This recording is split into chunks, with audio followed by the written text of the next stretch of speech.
അടുത്തതായിട്ട് ഞാൻ യഹോവയുടെ ഒരു ആട്രിബ്യൂട്ട് പറയാൻ പോവുകയാണ്. ഇപ്പം ദൈവം എന്ന് പറയുമ്പം ഓംനിപൊട്ടന്റ് ആണ്.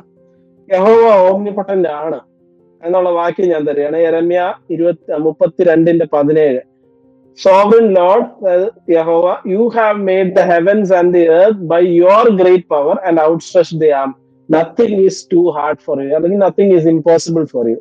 അപ്പൊ യഹോവയ്ക്കൊന്നും അസാധ്യമായിട്ടില്ല. അവനാണ് സ്വർഗത്തെയും ഭൂമിയും തന്റെ കൈകൾ കൊണ്ട് ഉണ്ടാക്കിയത് എന്ന് യെരമ്യ 32:17 പറയും. അപ്പം യഹോവയ്ക്കൊരു ഓൾ പവർഫുൾ നേച്ചർ അല്ലെങ്കിൽ ഒരു അങ്ങനെ ഒരു നേച്ചർ, ഗോഡ്ലി നേച്ചർ അല്ലേ, അത് ദൈവത്തിന് മാത്രമല്ല അങ്ങനെ ഉണ്ടാവാൻ പറ്റത്തുള്ളൂ. ഇനി ശിബിച്ചാൽ അത് ഡിസ്പ്രൂവ് ചെയ്യാൻ പറ്റും യഹോവയ്ക്ക് അങ്ങനെ ഒരു ക്വാളിറ്റി ഇല്ല എന്ന്. യഹോവ എന്ന് പറഞ്ഞാൽ അത് ഭക്തൻ പുകഴ്ത്തുന്നല്ലേ. ഭക്തൻ ഇപ്പം ജസിൽ ഉണ്ടല്ലോ. അതെ, ജസിലിന്റെ ഇപ്പൊ എന്നോട് ഭയങ്കര സ്നേഹവും വരികയാണെങ്കിൽ ജസിലിന്റെ ഒരു കൂട്ടുകാരൻ പറയും ഞങ്ങൾ ശിവിച്ചാണ്, പുള്ളിക്ക് അറിയാൻ മേലാത്തൊന്നുമില്ല കേട്ടോ എന്ന് പറഞ്ഞാൽ ശരിയാണോ, നേരാണോ, എനിക്ക് എന്നെ അറിയാവുന്നത്. അപ്പം നമ്മളോട് സ്നേഹം വരുമ്പോ അങ്ങ് തള്ളുക, അതിനെ തള്ളുക എന്ന് പറയുന്നേ. പുടി കിട്ടിയോ? പക്ഷെ നമ്മളൊരു പെന്തക്കോസുകാർക്ക് വചനം അന്വേഷിച്ചാൽ യെരമ്യാവ് ദൈവത്തെ പോലത്തെയാണ്, ഭയങ്കരനാണ്. പക്ഷെ അതിനകത്ത് ഒത്തിരി പ്രശ്നമുണ്ട്. ബൈബിൾ മുഴുവൻ യഹോവ കോപിക്കുന്നുണ്ട്, യഹോവ നീരസപ്പെടുന്നുണ്ട്, യഹോവ അസ്വസ്ഥനാകുന്നുണ്ട്, അസൂയപ്പെടുന്നുണ്ട്. ഇത് ബൈബിൾ ഇങ്ങനെ വികാരപരമായിട്ട് ഈ നമ്മുടെ ഉമ്മർ പറഞ്ഞില്ല ഞാനൊരു വികാര ജീവിയാണ് എന്ന് പറഞ്ഞാണ് ഈ യഹോവ നടക്കുന്നത്. ആ ഒരു വികാര ജീവി എങ്ങനെയാണ്? He cannot be A God. അങ്ങനെയാണ് ഞാനിവിടെ ഓൾ പവർഫുൾ ആയിട്ടുള്ളൊരു വാക്യം ഞാൻ പറഞ്ഞു. ശിബിച്ചാനത് ഓൾ പവർഫുൾ അല്ലാതെ പ്രൂവ് ചെയ്യാൻ പറ്റുമോ? ഓൾ പവർഫുൾ അല്ല. കാരണം വൈകാരികമായി പ്രതികരിക്കുന്ന ആളെങ്ങനെയാണ് പവർഫുൾ ആകുന്നേ? പവർഫുൾ ആയിക്കൂടെ? പവർഫുൾ ആയിട്ട് പ്രതികരിക്കുകയാണെങ്കിൽ ആ പുള്ളിക്ക് അങ്ങനത്തെ പ്രശ്നം ഉണ്ടാകത്തില്ലല്ലോ. അത് ഓൾ നോയിങ്ങിലേക്ക് വരുമ്പോ പറയാം. പക്ഷെ പവർഫുൾ, യഹോവയ്ക്ക് ചെയ്യാൻ പറ്റാത്ത, യഹോവയ്ക്ക് അസാധ്യമായതൊന്നുമില്ലല്ലോ, യഹോവയ്ക്ക് കഴിയാത്ത കാര്യമില്ലോ എന്ന് ഞങ്ങൾ പെന്തക്കോസ്തി പാട്ട് പാടുന്നു. കഴിയാത്ത കാര്യമില്ലല്ലോ, യഹോവയ്ക്ക് അസാധ്യമായതൊന്നുമില്ലല്ലോ. അപ്പൊ യഹോവയ്ക്ക് അസാധ്യമായത് എന്തെങ്കിലും ഉണ്ടോ? ശിബിച്ചാൻ പറ, വാക്യം കൊണ്ടോ. എനിക്ക് വാക്യം കണ്ടാൽ ഞാനല്ല ചുമ്മാ ഇങ്ങനെ എക്സ്പ്ലനേഷൻ ഒന്നും പറ്റത്തില്ല. യഹോവയ്ക്ക് അസാധ്യമായത് എന്തെങ്കിലും ഉണ്ടെന്നൊരു. യഹോവയ്ക്ക് അസാധ്യമായിട്ടുള്ള കാര്യങ്ങളല്ലേ ഉള്ളൂ. യഹോവ കോപിക്കില്ലേ? യഹോവ ഫുൾ ടൈം കോപിക്കുക. അങ്ങനെ യഹോവ പറയാണ് ഞാൻ ഇവിടുന്ന് പോവാണ്, ഈ ദൈവാലയം ഉപേക്ഷിച്ചൊക്കെ പോകുന്നുണ്ട് യഹോവ. യഹോവയെ സംബന്ധിച്ച് ഏറ്റവും അസ്വസ്ഥനും ഏറ്റവും അരിഷ്ടനും ഏറ്റവും കോപിഷ്ടനും വൈകാരിക സമ്മർദ്ദത്താൽ ഉഴലുന്നവനും ഒക്കെയാണ് യഹോവ. മനസ്സിലായോ? അപ്പം യഹോവയ്ക്ക് ഒരിക്കലും എന്ത് ആകുന്നില്ല, ദൈവമല്ല പുള്ളി. കാരണം യാക്കോബ് പറയുന്നത് എന്നതാ, ഈ വികാരത്താലുള്ള ഗതിഭേദം ആർക്കില്ല? ദൈവത്തിനില്ല. അപ്പൊ യഹോവയ്ക്ക് ഉണ്ടായിരുന്നില്ലയോ? ഇത് ട്രോളുന്ന യഹോവയല്ലേ ട്രോളുന്നേ? അങ്ങനെയൊക്കെ പറഞ്ഞിട്ട് എങ്ങനെ ശരിയാവുന്നത്? അതിനാ നമ്മൾ പിന്നെയും കാണണ്ടേ? അല്ലല്ല, യാക്കോബ് അങ്ങനെ പറഞ്ഞിട്ടുണ്ടോ ഇല്ലയോ? പറഞ്ഞിട്ടുണ്ട്. അത് എന്നാലും യഹോവ ട്രോള് എന്നൊക്കെ പറഞ്ഞു. യഹോവ ട്രോളുന്നതാണ്. കാരണം ഈ യഹോവയുടെ വികാരമാണ് പഴയ നിയമത്തിലെ പുറങ്ങളിൽ മുഴുവൻ എഴുതിയിരിക്കുന്നത്. മനസ്സിലായോ? ഞാൻ വാക്യങ്ങൾ എടുക്കാത്തതെന്ന് വെച്ച് കഴിഞ്ഞാൽ പഴയ നിയമം മൊത്തം അത്തരം വാക്യങ്ങളാ. എന്നാൽ യഹോവയ്ക്ക് കഴിയാത്ത ഒരു കാര്യത്തിന്റെ ഒരു വാക്യം ചോദിക്കുന്നതല്ല ചോദിച്ചാ. ഞാൻ കുറെ കൂടെ ഫിലോസഫിക്കലായിട്ടാണ് ഈ പറയുന്നത്. ഇതുണ്ടോ, എല്ലാ നല്ല ദാനവും തികഞ്ഞ വരമൊക്കെയും ഉയരത്തിൽ നിന്ന് വെളിച്ചങ്ങളുടെ പിതാവിങ്കൽ നിന്ന് ഇറങ്ങി വരുന്നു. Is the father of lights. Is the father of lights. അടുത്ത വാക്യം എന്നതാ?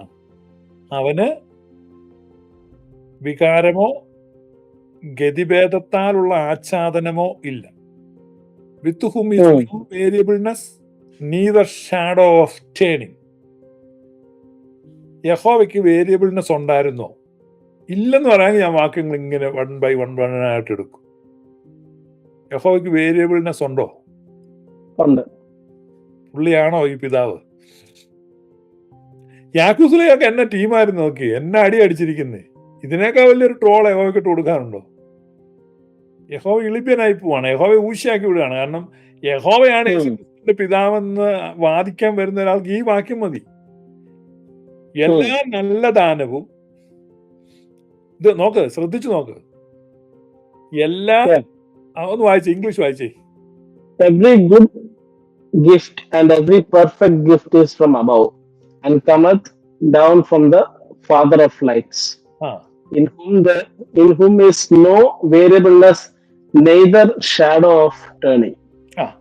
ഇനി നിങ്ങൾ ശ്രദ്ധിച്ചു, 3 കാരണം ഈ വാക്യത്തിലുണ്ട്. ഒന്ന്, ഗുഡ് ഗിഫ്റ്റ് യഹോവയിൽ നിന്ന് വന്നിട്ടില്ല.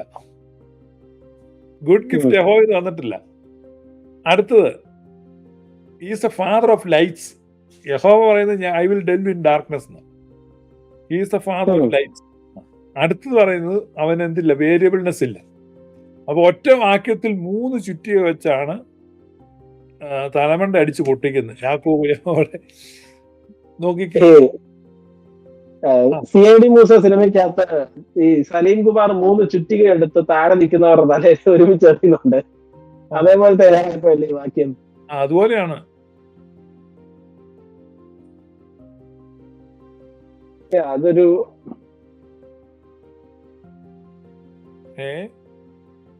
അതൊരു വല്ലാത്തൊരു വാക്യമായിട്ട് വിഷമിച്ച ഒരു ഒറ്റ വാക്യത്തിൽ ഇങ്ങനെ ലോക്ക് ചെയ്ത് കളഞ്ഞാൽ പിന്നെ അതാണ് ഒറ്റ വാക്യം. നോക്ക്, യഹോവ പറയുന്നത്, യഹോവ ഈ പുറപ്പാട് പുസ്തകം 9 പറയുമ്പോൾ, ഞാൻ എൻ്റെ ബാധകളെ നിന്റെ മേൽ അയക്കും. അപ്പം യഹോവ എത്ര എന്നാ അതിന് പറയുന്നേ, എത്ര ഫോൺലി അത് പറയുന്ന, തന്റെ ബാധകൾ എന്നാ പറയുന്നത്. വളരെ ഫോൺലി ആയിട്ടാണ് യഹോവ പറയുന്നത്. അപ്പൊ ഞാനൊരു കാര്യം ഒരു സെക്കൻഡ് ഇത് നോക്ക്. യഹോവ പറയാണ്, സർവ്വഭൂമിയിലും എന്നെ പോലെ മറ്റൊരുത്തനുമില്ല എന്ന് നീ അറിയേണ്ടതിന് ഈ പ്രാവശ്യം ഞാൻ എൻ്റെ ബാധകളൊക്കെയും നിന്റെ മേൽ അയക്കും.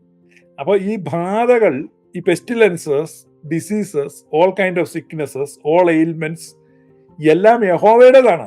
പുള്ളി പറയാണ് എൻ്റെ ബാധകൾ. ശരിയാണോ? പക്ഷെ ഉയരത്തിൽ വെളിച്ചങ്ങളുടെ പിതാവിന്ന് വരുന്ന എന്നതാ? Good and perfect gift. Good gift and perfect gift. ഒന്നേ ഗുഡ് ഗിഫ്റ്റ് വരും, ഇനി ഗുഡ് ഗിഫ്റ്റ് ആണ് ഇല്ലെങ്കിൽ ഒരു പെർഫെക്റ്റ് ഗിഫ്റ്റ് ആയിരിക്കും വരുന്നത്. എല്ലാ നല്ല ദാനവും തികഞ്ഞവരുമാണ് പിതാവിൽ നിന്ന് വരുന്നത്. യഹോവയിൽ നിന്ന് വരുന്നോ?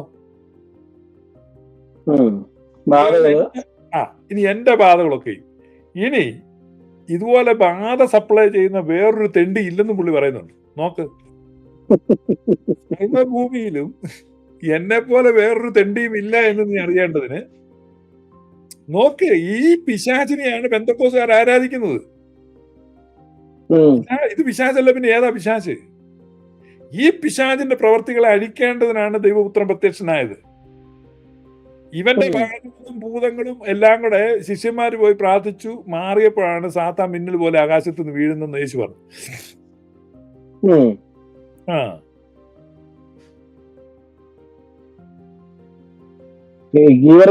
ആണേലും കുത്തി കൊല്ലുന്നത് പാമ്പിനെ ആണല്ലോ. യഹോവയുടെ പാമ്പാണോ? അത് വേറൊരു സ്റ്റോറി അല്ലേ, അതും ഇതുമായിട്ടൊന്നും ബന്ധവും. അല്ല ശിവിച്ച, ഞാനിപ്പോ ചോദിക്കുന്നത്, ശിവിച്ചാൻ പറഞ്ഞു every good and perfect gifts come from God എന്ന് പറഞ്ഞു. ഓക്കെ, അപ്പൊ പെർഫെക്റ്റ് അല്ലാത്ത കാര്യങ്ങളുണ്ട് നമ്മുടെ ലോകത്തിൽ. പല പെർഫെക്റ്റ് അല്ലാത്തതും ഗുഡ് അല്ലാത്തതുമായിട്ടുള്ള പല കാര്യങ്ങളും പല ആൾക്കാരുടെ ജീവിതത്തിൽ നടക്കുന്നുണ്ട്, ഈവിള് നടക്കുന്നുണ്ട്. അപ്പം നമ്മളൊരു നോൺ ഡ്യൂവലിസ്റ്റിക് അണ്ടർസ്റ്റാൻഡിൽ നിൽക്കുമ്പോൾ എങ്ങനെ അതിനെ നമുക്ക് റിക്കൺസൈൽ ചെയ്യാം? കാരണം എല്ലാം ദൈവത്തിൽ നിന്നാണ് വരുന്നതെന്ന് നമുക്ക് എടുക്കേണ്ടി വരില്ലേ? Even God is source of everything എന്ന് പറയുമ്പോൾ ആംഗിളിലേക്ക് പോവല്ലേ നമ്മളിപ്പോ ഈ ഒരു വിഷയമല്ലേ പഠിക്കുന്നത്.